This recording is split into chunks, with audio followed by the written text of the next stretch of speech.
From New York, this is Democracy Now! So our boys, our young women, our men, they're all coming back, and they're coming back now. We won. President Trump orders the withdrawal of all 2,000 U.S. troops from Syria in a move that shocked many in the region and in the political establishment in Washington. We'll speak to Syrian-Canadian writer Yazan Al-Sadi and Phyllis Bennis of the Institute for Policy Studies. Then we look at the growing scandals surrounding Facebook. We didn't take a broad enough view of our responsibility, and that was a big mistake. And it was my mistake, and I'm sorry. I started Facebook, I run it, and I'm responsible for what happens here. 8 months after Facebook's Mark Zuckerberg apologized to Congress, the NAACP is now calling for a week-long Facebook boycott for allowing Russian trolls to target African Americans ahead of the 2016 election. We'll speak with NAACP President Derek Johnson about Facebook, about passage of an anti-lynching law, about criminal justice reform, and more. All that and more coming up.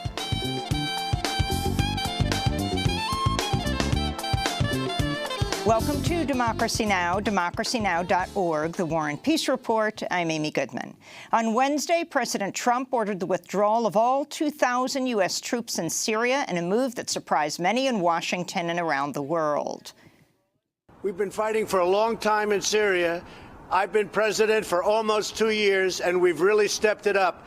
And we have won against ISIS. We've beaten them, and we've beaten them badly. We've taken back the land. And now it's time for our troops to come back home. Trump ordered the withdrawal by tweet, despite opposition from within the White House. In September, Trump's national security advisor, John Bolton, had said U.S. troops would stay in Syria until Iranian troops and its proxy forces leave. While Trump claims ISIS has been defeated, a report by the United Nations in August found up to 30,000 ISIS fighters remain in Iraq and Syria. President Trump's move has been praised by some in the American peace movement and some progressive lawmakers, as well as anti-interventionist Republicans, including Senator Rand Paul and Mike Lee. But other Republican lawmakers have openly criticized Trump. His ally, Senator Lindsey Graham, said, quote, "An American withdrawal at this time would be a big win for ISIS, Iran, Bashar al-Assad of Syria, and Russia." In addition to the fight against ISIS, Syria remains the center of multiple proxy wars involving the United States, Russia, Iran, Turkey, Saudi Arabia, Israel, and other nations. We'll have more on Trump's decision and the situation in Syria after headlines. The Senate passed a last-minute stopgap spending bill last Wednesday in an effort to avert a possible government shutdown Friday.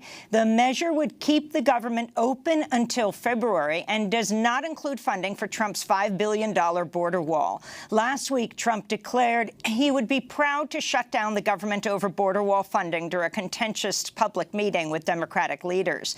The measure will now have to pass through the House before arriving at President Trump's desk. It's unclear whether he'll sign it.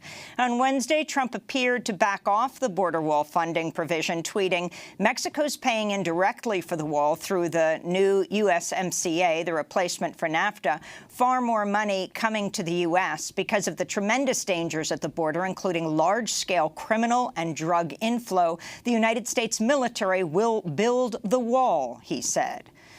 The Wall Street Journal is reporting William Barr, President Trump's nominee to be the next Attorney General, sent an unsolicited memo to Deputy Attorney General Rod Rosenstein in June, criticizing Special Counsel Robert Mueller's ongoing Russia investigation. According to the report, Barr wrote in the memo, Mueller should not be permitted to demand that the president submit to interrogation about alleged obstruction, unquote. If confirmed, Barr will oversee Mueller's investigation. CNN revealed Wednesday President Trump signed a letter of intent during negotiations on the proposed Trump Tower Moscow, despite his lawyer Rudy Giuliani claiming just days ago Trump never signed such a document. The letter is dated October 28, 2015. Last month, Trump's former personal lawyer, Michael Cohen, said he lied to Congress about the timing of the Trump Tower plans in an attempt to be consistent with Trump's political messaging that the campaign had no ties to Russia. Cohen was sentenced to 3 years in prison last week. In Washington, D.C., former Blackwater mercenary Nicholas Slattern was found guilty of first-degree murder Wednesday for his role in the 2007 Nisour Square massacre in central Baghdad, Iraq. On September 16, 2007, Blackwater contractors killed 17 civilians after opening fire with machine guns and grenades on a crowded public space. Slattern was convicted of killing 19-year-old Ahmed Haytham Ahmed al-Rubiya, a medical student. Slattern had previously been found guilty in 2014, but the verdict was thrown out on appeal last year. 3 other Blackwater guards charged in the case are awaiting resentencing after their 30-year sentences were vacated. The D.C. Attorney General has sued Facebook for allowing outside companies, including political consulting firm Cambridge Analytica, to access user data and misleading users on the privacy of their data. In more news about Facebook, the social networking giant has temporarily blocked the account of Yair Netanyahu, the son of Israeli Prime Minister Benjamin Netanyahu, over hate speech. Earlier this month, Yair Netanyahu posted multiple racist posts calling Palestinians monsters and saying he wished there were no Muslims in Israel, claiming Muslims are terrorists. In Britain, tensions are continuing to mount among leadership as the spectre of a no-deal Brexit looms. This is leader of the opposition Labour Party, Jeremy Corbyn, during a parliamentary session Wednesday. The Prime Minister has plunged this country into a national crisis. She refused Parliament the right to vote on her Brexit deal. She said that she did that to seek further assurances. She failed. She's now claiming that she is still seeking further assurances, while all the time running down the clock on the alternatives. So can the Prime Minister explain to us when the European Council will meet to approve the changes that they have already ruled out? Meanwhile, Britain and the European Commission say they're preparing for the possibility of a no-deal Brexit, which many fear will severely disrupt trade, travel, and the flow of essential goods, including food and medicine. Britain's currently scheduled to exit the European Union March 29th. In Tijuana, Mexico, 2 Honduran teenagers who traveled to the U.S.-Mexico border with the migrant caravan have been killed. The teenage boys, believed to be aged 16 and 17, were reportedly strangled and stabbed after leaving the migrant youth shelter where they were staying. 2 men and 1 woman have been arrested and charged in the case, according to local authorities. And more news from the border. Maria Laila Mesa Castro, the Honduran woman who was captured in a viral Reuters photograph fleeing from a border tear gas attack with her children, is reportedly now in the U.S. California Congress members Jimmy Gomez and Annette Barragan said Mesa and her 5 children had been taken in and their asylum request is currently being processed.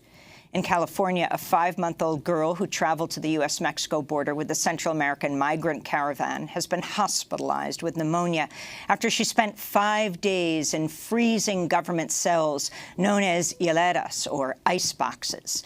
Agents at the immigration prison in California, where she was being held, reportedly refused to seek medical attention for the girl after her mother notified them she was ill. This comes as public outrage is growing over the death of 7-year-old Jacqueline Calmaquin from Guatemala, who died in U.S. custody after she was detained at the U.S.-Mexico border in a remote area of New Mexico earlier this month. A federal judge has struck down Trump administration policies designed to prevent people fleeing gang and domestic violence from seeking asylum in the U.S. The Wednesday ruling came in a lawsuit filed by the ACLU and the Center for Gender and Refugee Studies, representing 12 adults and minors who were denied asylum under the new government rules. U.S. District Court Judge Emmett Sullivan, who called the Trump administration policies arbitrary, capricious, and in violation of the immigration laws, ordered any deported plaintiffs in the case be returned to the U.S. Earlier this week, Judge Sullivan delayed sentencing for former National Security Advisor Michael Flynn and told him in his courtroom, "You sold your country out." In more immigration news, the Trump administration's easing the requirements for sponsoring migrant children in government custody. Sponsors are most commonly relatives of unaccompanied children who are able to take them into their care. The Department of Health and Human Services announced it will no longer require a full background check on all members of a potential sponsor's household, which draws out the process significantly. In September, ICE confirmed it was arresting potential sponsors for possible immigration violations. Recently revealed data showed Immigration and Customs Enforcement, or ICE, has arrested 170 people since July. A reported 15,000 immigrant children are currently being held in government custody, a record high. The Department of Agriculture is proposing a new rule making it more difficult for low-income Americans to receive federal assistance from the Supplemental Nutrition Assistance Program, known as SNAP. The proposed rule limits states' ability to issue waivers on employment requirements before people are deemed eligible for food assistance. In legal news, a Colorado appeals court dismissed 83 complaints against Supreme Court Justice Brett Kavanaugh. One of the ethics complaints alleged Kavanaugh lied under oath to the Senate during the confirmation proceedings. The judicial panel said they do not have the authority to take action on the complaints, which relate to events before his confirmation as a Supreme Court justice, because his seat on the Supreme Court bench excludes him from the judiciary's misconduct rules.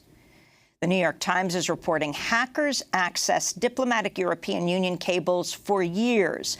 A trove of hacked documents reveal concerns over Trump and his relationship with world leaders, the fate of the Iran nuclear deal, and fears of Russia annexed Crimea turning into a nuclear hot zone. Other major international institutions, including the United Nations, were also reportedly targeted in the widespread cyber attack. Cyber experts say the attack was perpetrated by Chinese hackers linked to the Chinese government. The New York Times is reporting that Democratic operatives employed covert methods borrowed from Russian cyber agents on Facebook and Twitter in an attempt to sway last year's special Senate election in Alabama. The Democratic operatives admitted to using false flag operations to make it look like Russian bots were helping Republican Roy Moore's campaign. Democrat Doug Jones narrowly beat out Moore in a historically conservative state after Moore came under intense fire as at least 9 women accused him of sexually harassing or assaulting them when they were teenagers. The U.S. Senate has unanimously approved a bill to make lynching a federal crime. Newly elected Mississippi Republican Senator Cindy Hyde-Smith presided over the vote. Last month, Hyde-Smith came under fire after she made the campaign-stop remark, "If he invited me to a public hanging, I'd be on the front row." She was referring to a supporter. In Illinois, a new report by the Attorney General finds nearly 700 Catholic priests have been accused of sexually abusing minors, but the church withheld the identity of at least 500 of the alleged sexual predators. The report reveals a pattern of discrediting survivors and neglecting to investigate allegations. The report's the latest shockwave in the ongoing sexual abuse crisis in the Catholic Church. Earlier this month, an American Catholic priest, Kenneth Hendricks, was charged with sexually abusing at least 10 young boys in the Philippines. Meanwhile, in Los Angeles, Bishop Alexander Salazar has resigned following revelations of sexual abuse against a child stemming from the 1990s. The Los Angeles Archdiocese was reportedly aware of the allegation as early as 2005. Altria, the company which produces Marlboro cigarettes, is reportedly close to signing a $13 billion deal with e-cigarette maker Juul. Earlier this month, Altria invested $1.8 billion in Canadian cannabis company Cronos. Canada legalized recreational marijuana use in October. In Brooklyn, Ohio, a black man was apprehended and handcuffed by police after tellers at Huntington Bank refused to cash his check, then called 911 on him. 30-year-old Paul McCown's was attempting to cash a paycheck of just over $1,000. Social media reports of the incident, which took place on December 1st, have been circulating with the hashtag #BankingWhileBlack. In Texas, the ACLU filed a lawsuit against the state's attorney general, 2 universities, and 2 school districts over the controversial state law requiring employees to vow not to boycott Israel. The suit claims such a demand violates constitutional rights. One of the plaintiffs in the case is a reporter at NPR affiliate radio station KETR, which is licensed with a public college in Texas. Last week, the ACLU of Arkansas filed a suit on behalf of the Arkansas Times, challenging a similar law that says government workers must pledge not to boycott Israel or suffer a pay cut.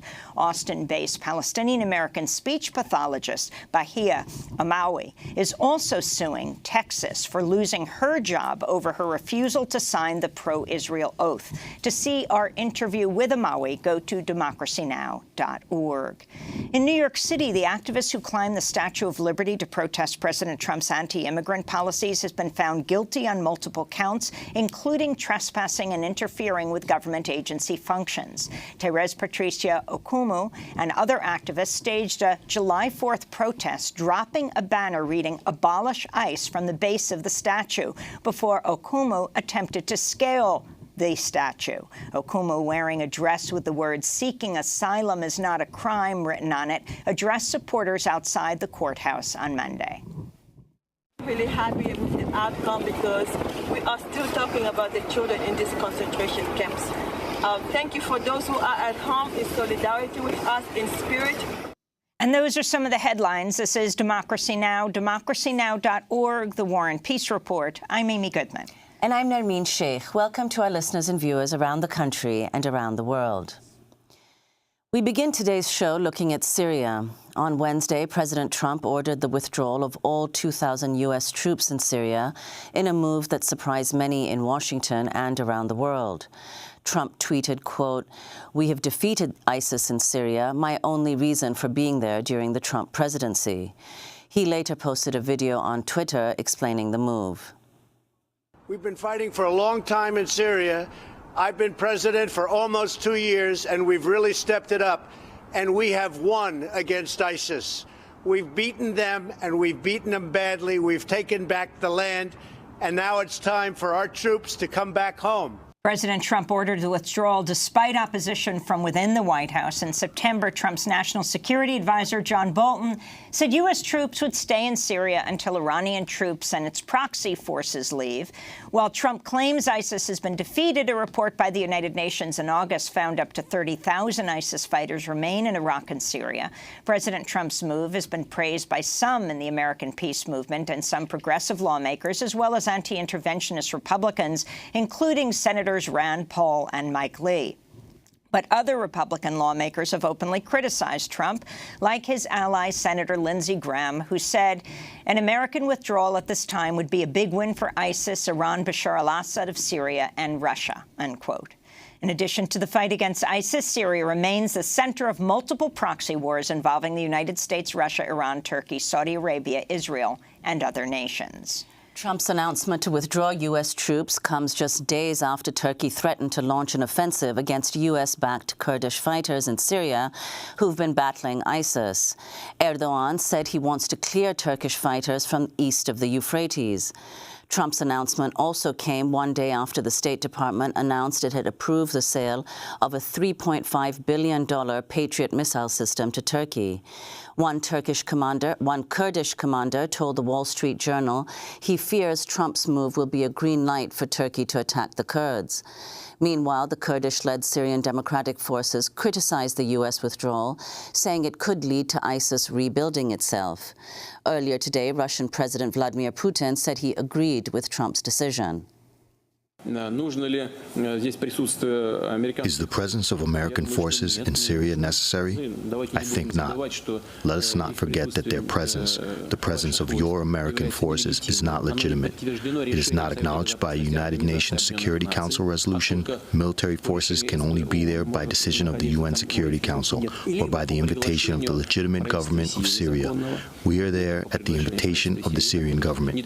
They have neither this, not that. So if the U.S. decided to withdraw their forces, that is correct. Putin was speaking at his year-end multi-hour news conference in Moscow. To talk more about Syria, we're joined by two guests. In Beirut, Lebanon, we're joined by Yazan al-Sadi. He is a Syrian-Canadian writer and researcher. And in Washington, D.C., Phyllis Bennis is with us, fellow at the Institute for Policy Studies. Has written a number of books, including most recently Understanding ISIS and the New Global War on Terror. Let's begin with Yazan in Beirut. Your response to this surprise announcement that apparently not only shocked the political establishment in Washington, but the Pentagon and the State Department as well. Your thoughts on President Trump saying, starting now, he is immediately removing 2,000 U.S. troops, beginning with State Department employees being evacuated immediately? So, yeah, there are plenty of thoughts I have. We can start with the idea that's in my head is that I don't really think there's going to be a full withdrawal, because people assume that finally the U.S. is going to be out. You might have a large chunk of the boots on the ground leaving, but it seems very clear that the American air power is going to remain. The U.S.-led coalition itself, whether it's France or the U.K., are going to be on the ground.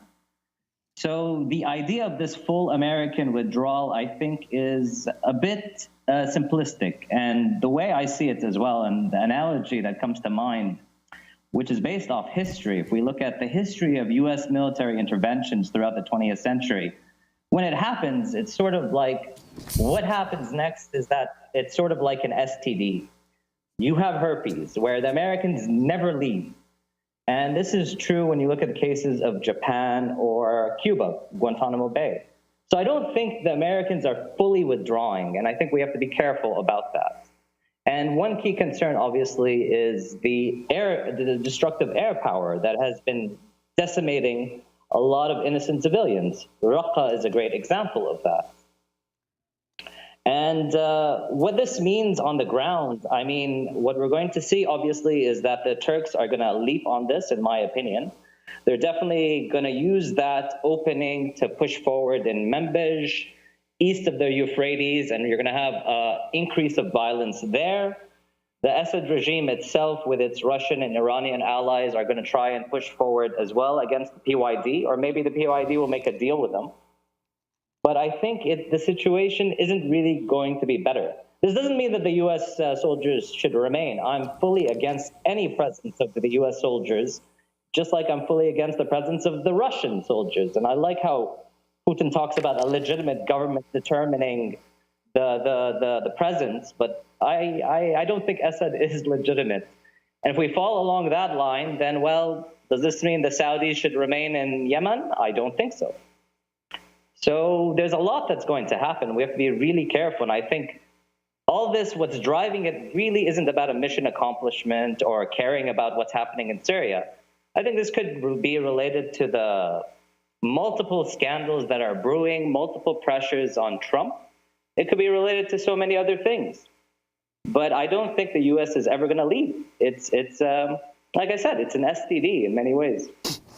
So you've also suggested, Yazan, do you think it's likely that the U.S. might even escalate airstrikes once and if the troops are withdrawn?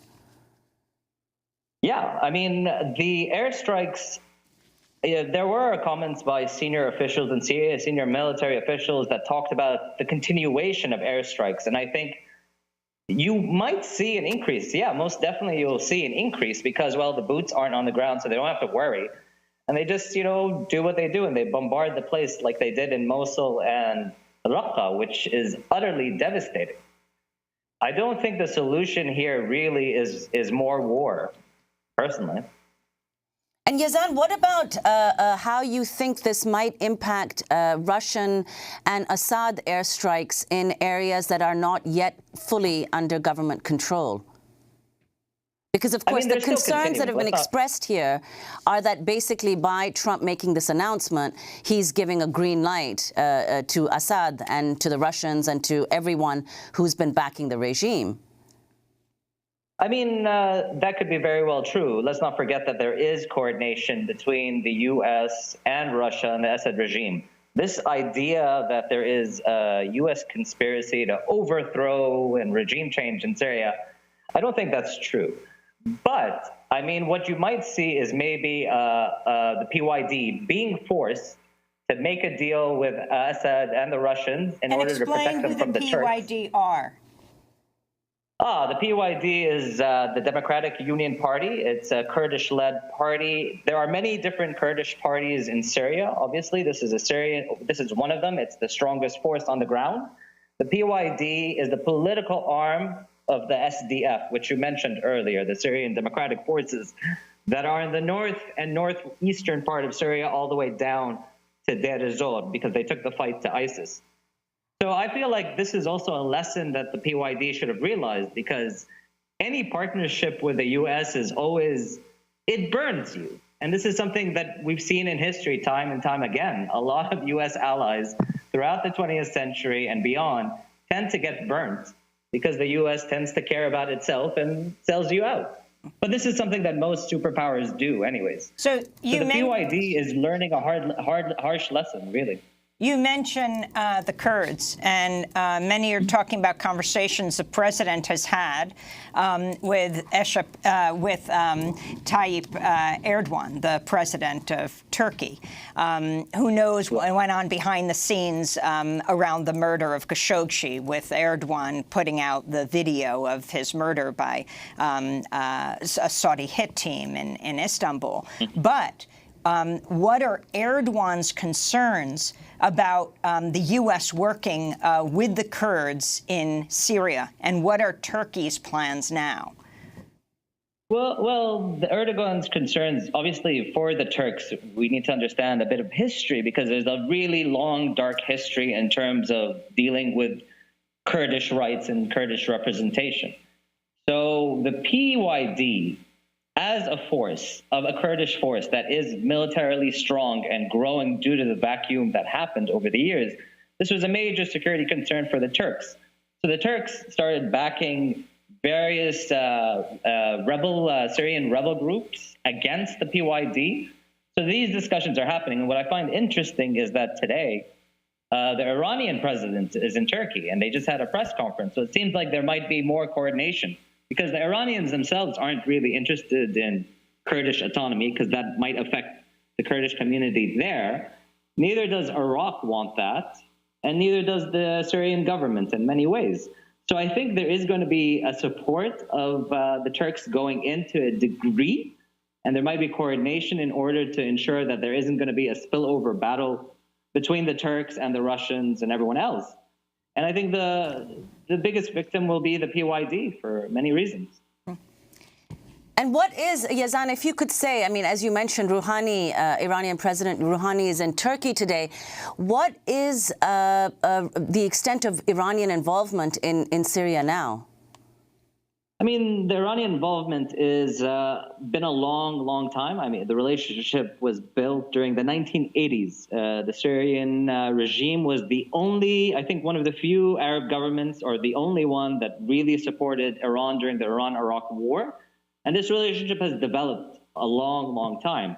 So what are the Iranians doing in Syria? They're playing as advisors. You have some fighters. They're sending in foreign fighters, whether it's Afghan militias because they promised them nationality, or the Iraqi Shia militias that were brought in. So you have that. And the Iranians are playing sort of a political military coordinator of sorts to give backing and protection for Bashar al-Assad. Obviously, there's Hezbollah in the mix as well, which is part of that. So the Iranians are definitely trying to ensure their interests regardless of what happens in Syria.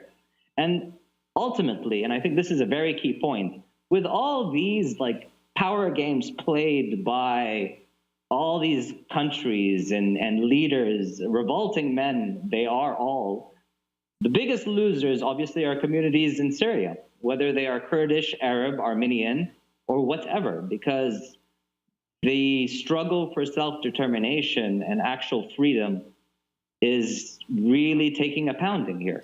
And it's taking a pounding by all sides. Before we go to break, Yasin, I wanted to ask you about President Trump saying that ISIS has been destroyed. Many people calling this that George W. Bush moment when he said mission accomplished in Iraq.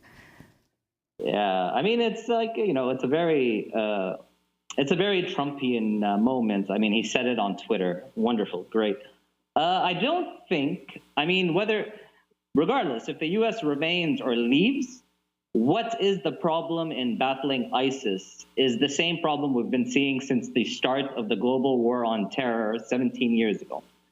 And you cannot defeat extremism and terrorism with war. You need to offer alternatives. You need to deal with the core issues that are driving these things, which is political issues, social issues, economic issues, true liberation and representation for the people and communities. And this is a major failure we're seeing, whether from the states, not just the U.S. I'm talking about nation states internationally, and the problem as well is that the global war on terror mentality, discourse, ethos has been appropriated by a lot of governments worldwide, and it's been utterly destructive. I mean, I was thinking about it.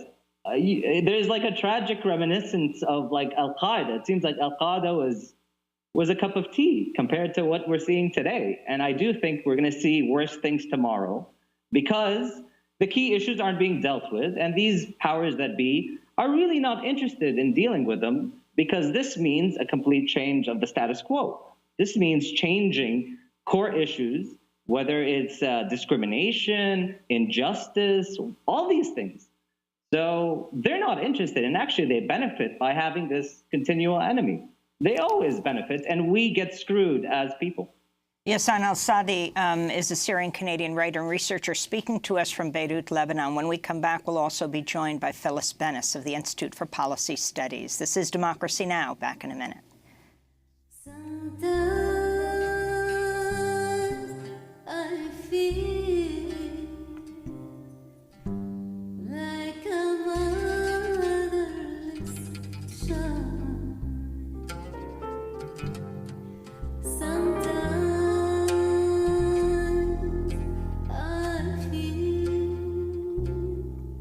like a motherless child. Sometimes I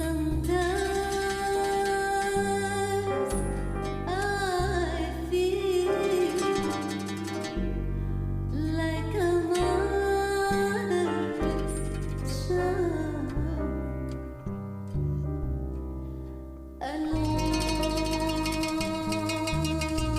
way from home.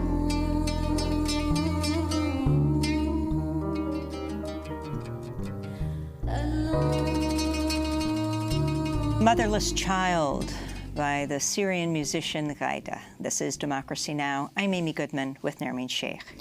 Just before we went to air this morning, President Trump issued a number of tweets about Syria. He wrote, quote, "Getting out of Syria was no surprise. I've been campaigning on it for years, and 6 months ago, when I very publicly wanted to do it, I agreed to stay longer. Russia, Iran, Syria, and others are the local enemy of ISIS. We were doing their work. Time to come home and rebuild. #MAGA. Does the USA want to be the policeman of the Middle East, getting nothing but spending precious lives and trillions of dollars protecting others who, in almost all cases, do not appreciate what we're doing? Do we want to be there forever? Time for others to finally fight. Russia, Iran, Syria, and many others are not happy about the U.S. leaving, despite what the fake news says, because now they will have to fight ISIS and others who they hate without us. I'm building by far the most powerful military in the world. ISIS hits us, they're doomed." Those are the words of President Trump this morning. I want to bring into the conversation Phyllis Bennis, fellow at the Institute for Policy Studies. She's written a number of books, including Understanding ISIS and the New Global War on Terror. So the question is, has ISIS been defeated? And whether or not it has, should the U.S. stay in Syria? Across the political spectrum and the political establishment, mainly the Democrats and Republicans in the Senate, are attacking President Trump, especially his Republican allies. There are a number of anti-interventionists and people in the peace movement who are actually saying this is a good idea. Phyllis Bennis, your thoughts? Well, I think the answer to your questions, Amy, is no and no. No, ISIS has not been, quote, defeated, and no, the U.S. should not remain in Syria militarily. I think that the notion of a military defeat of terrorism, we know this is, if we want to talk about fake news, that's been the classic piece of fake news for the last number of years in the so-called global war on terror. You cannot defeat terrorism, as Yazan said, militarily. Terrorism is a phenomenon that emerges out of social and economic and national and all kinds of crises in all kinds of countries. And stopping it doesn't mean playing whack-a-mole with your military, slapping them down here and they rise up again there, and slapping them down there and they rise again there. That's precisely what will happen again. It's fascinating to hear these tweets from Trump claiming, on the one hand, we've defeated ISIS and that's why we're coming out, at the same time saying, well, ISIS hasn't been defeated, but we're going to leave it to the people in, whether it's Syria, whether it's Russia, whether it's Iran, it'll be their job to wipe them out. Where you look at the distinctions between what the various presidents have said is the reason for U.S. troops being in Syria in the first place, we're there to go after ISIS. Okay, except that the Pentagon says we're there to protect our allies. In this case, it's the Kurds, who, as Yazan says, will be quickly abandoned by the U.S. John Bolton, the National Security Advisor, says we're in Syria to make sure that Iran doesn't build up its presence there. And the State Department says that we have to stay there because ISIS is still there. So we don't even know what was the rationale for U.S. troops to be in Syria. There certainly is no clarity on what any future rationale should be, because we know that terrorism cannot be destroyed militarily. And I think that's the fundamental question here. We do know that the warplanes and the drones are going to continue to be bombing in Syria, and it's those U.S. bombs and U.S. coalition-led bombs that are creating enormous pressure, wreaking enormous havoc on the people of Syria. Again, this is something that Yazan spoke about very eloquently. When we look at Raqqa, when we look at the other cities that have been largely destroyed by U.S. bombing after being under attack, both people and the infrastructure of cities, by ISIS. This is not going to qualitatively change that on the ground.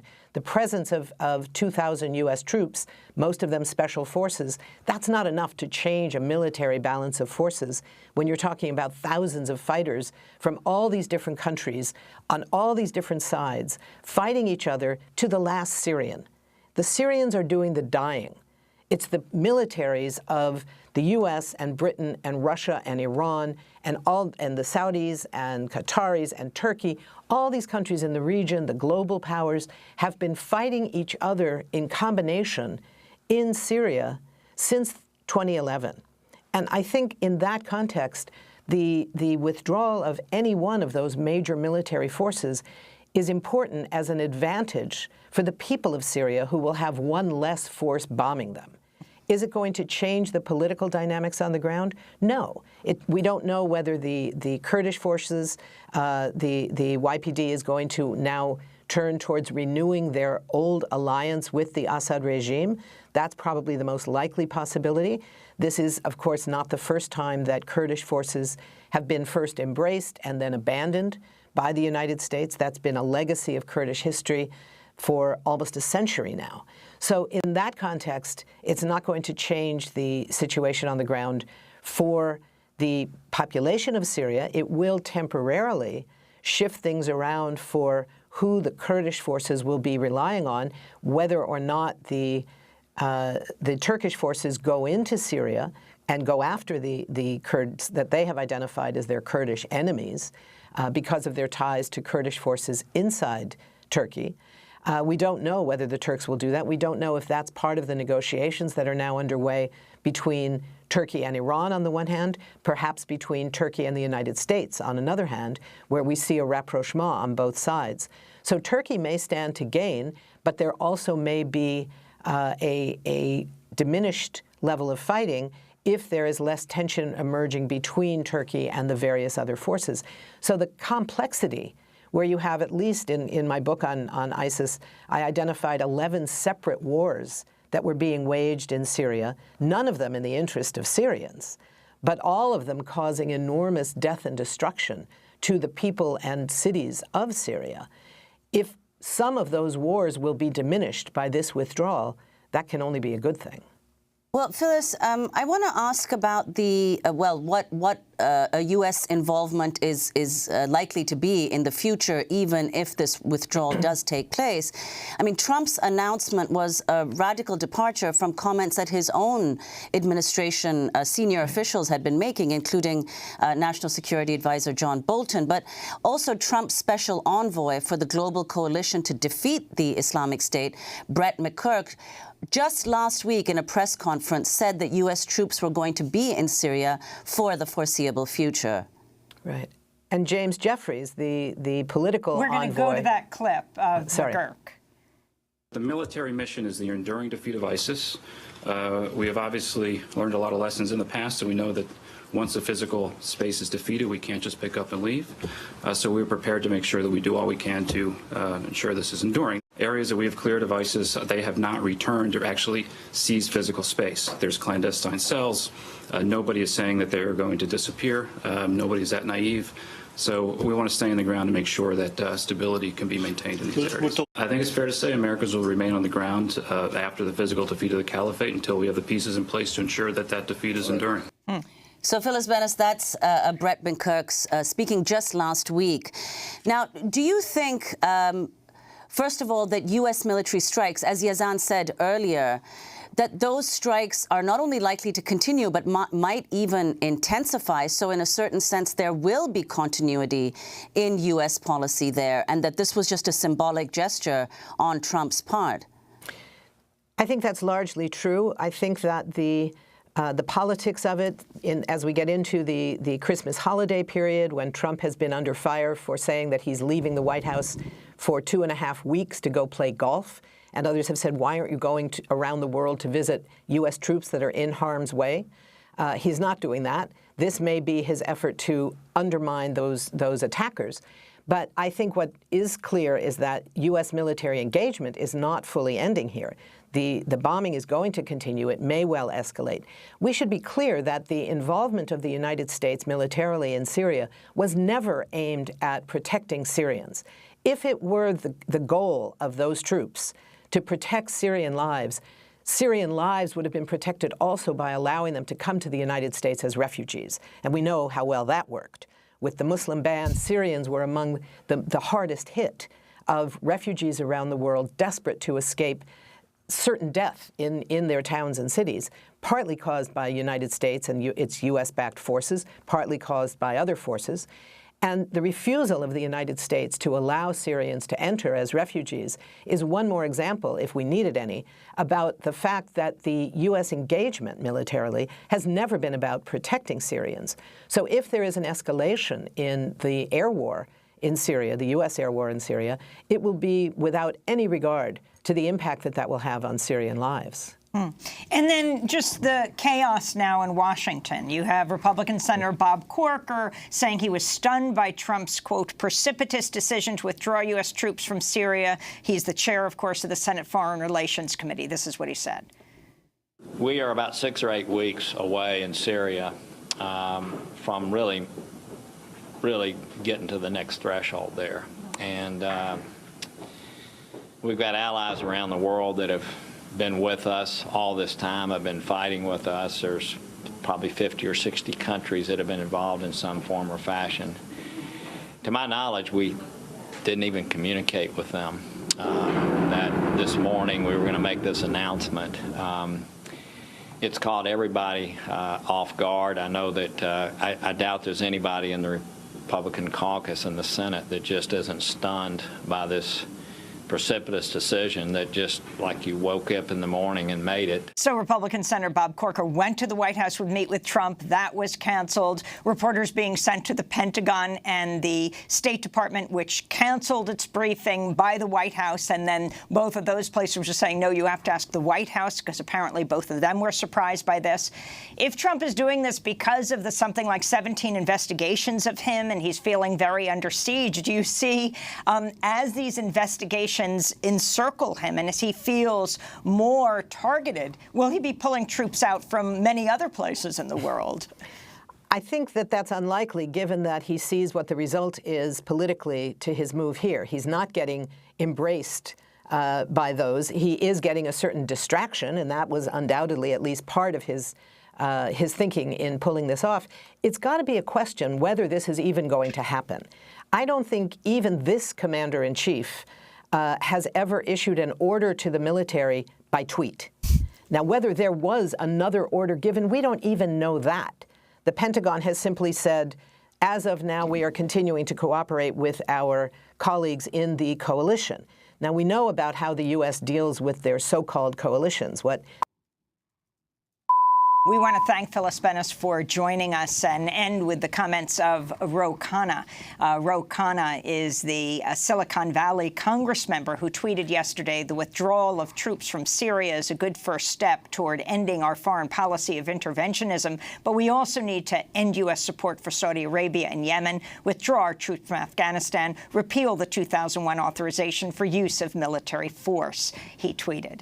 We want to thank Phyllis Bennis of the Institute for Policy Studies and Yazan Asadi, Syrian-Canadian writer and researcher. When we come back, we're going to Jackson, Mississippi, to talk with Derek Johnson, the head of the NAACP, why they're staging a boycott of Facebook for a week. Stay with us.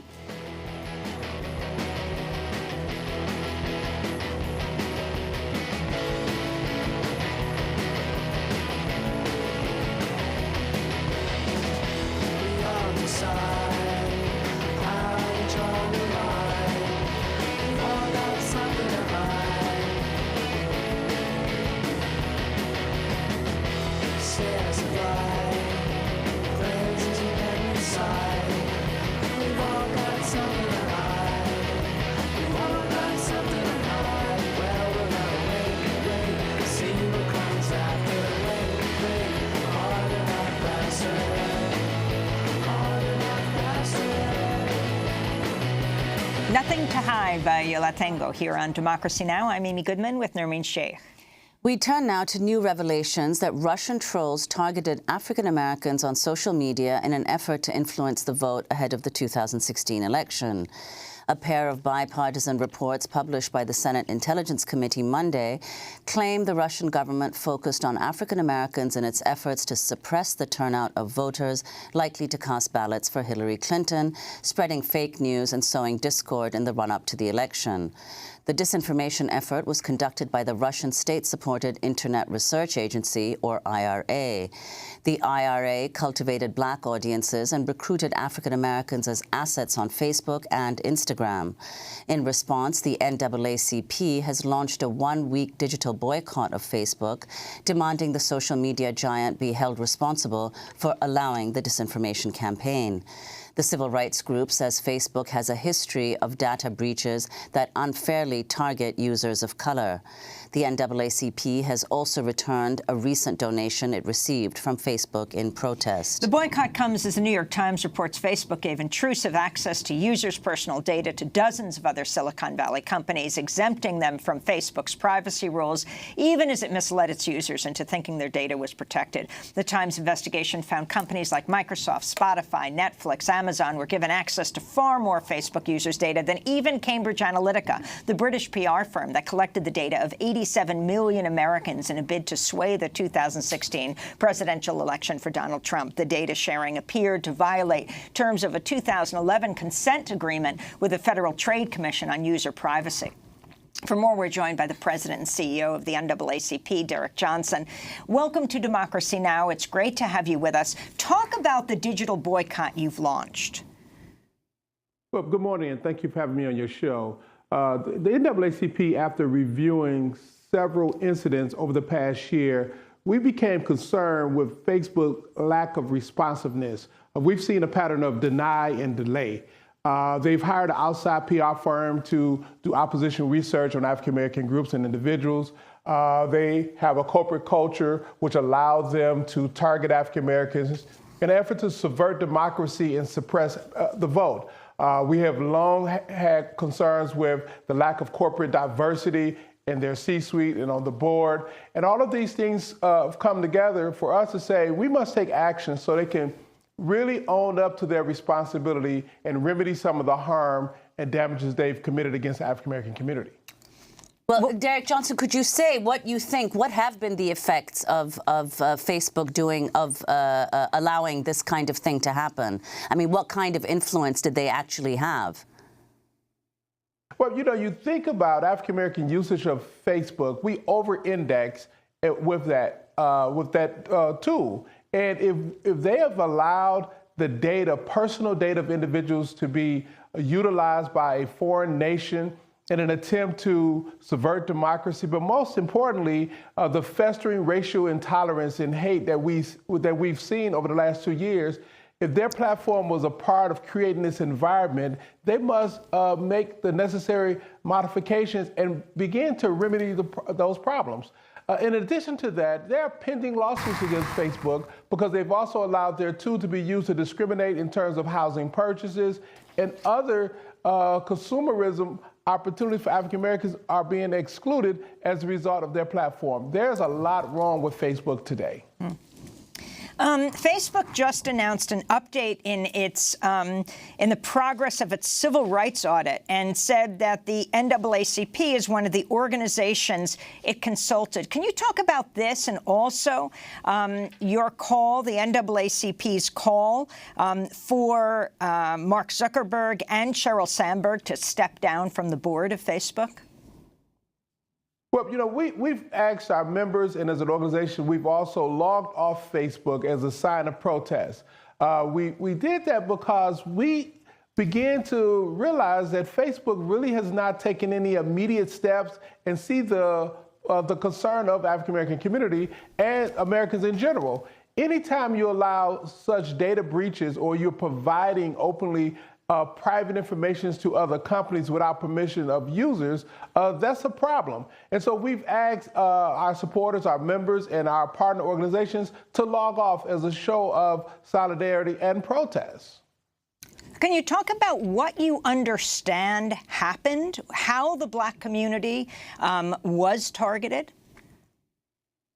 So, first of all, anytime you have a corporation like Facebook, who hire an outside PR firm, and that PR firm began to do opposition research targeted at African-American groups and individuals, that's a corporate cultural problem.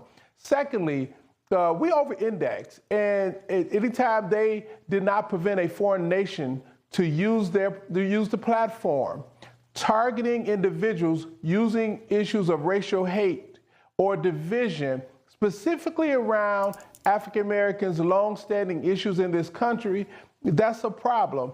Anytime you have a set of employees who lack the cultural sensibilities or understanding the uniqueness of the African American experience, and they are able to create false equivalencies between conservative views and civil rights issues, that's a problem.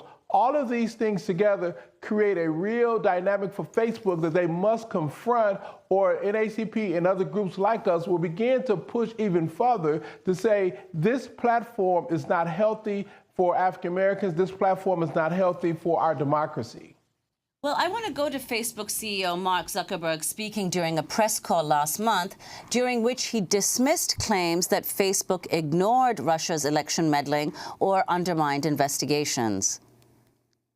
I've said many times before that we were too slow to spot Russian interference, too slow to understand it, and too slow to get on top of it. And we've certainly stumbled along the way.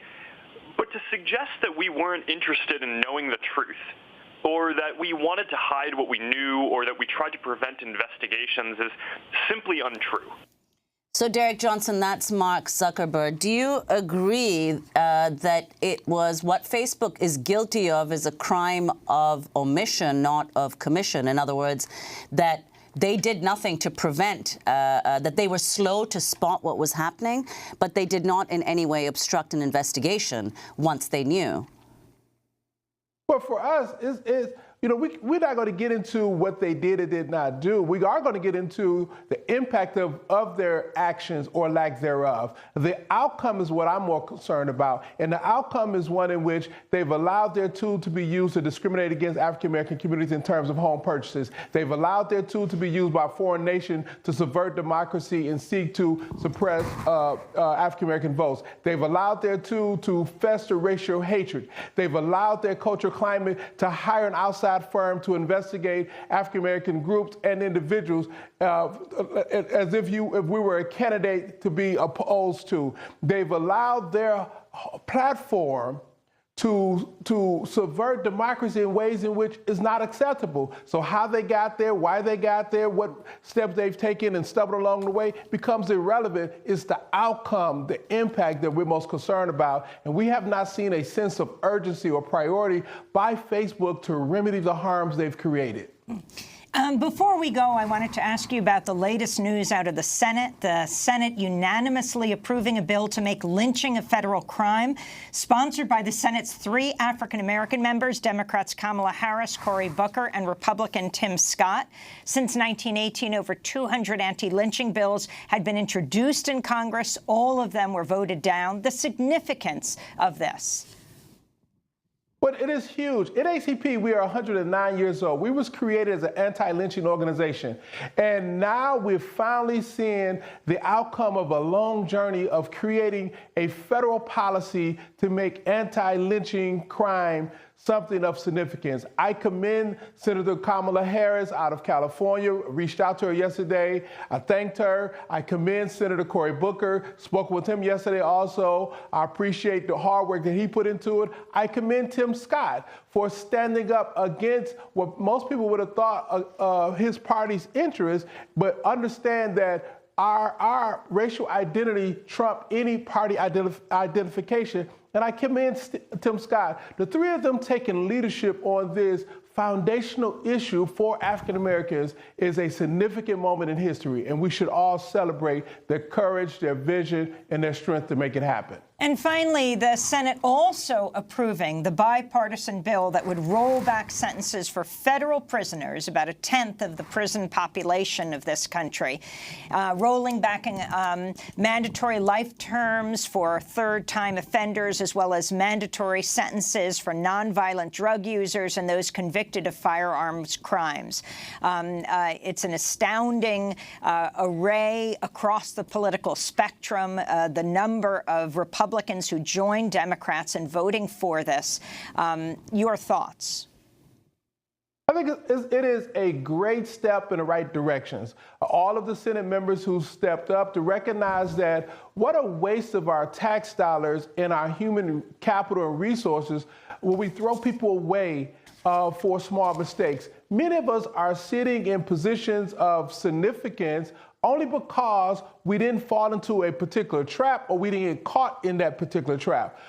There's so much to be offered by so many individuals. If we can get this same type of reform as it relates to the 50 states' sentencing reform laws, we could be a better nation forward. There's so much talent that's been thrown away in this nation, and we need to prevent that from ever happening again. How do you see moving this from federal prisoners to all of the prisoners, bills targeting all prisoners, over 2 million, the largest prison population in the world?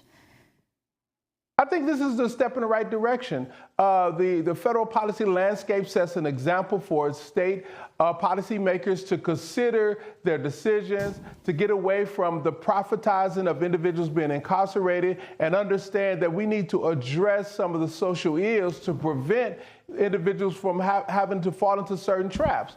But more importantly, this last election cycle also gave us a tremendous opportunity. Amendment 4 in Florida, where 1.4 million individuals are now re-enfranchised. Although the new Republican governor says he's going to try to stop that.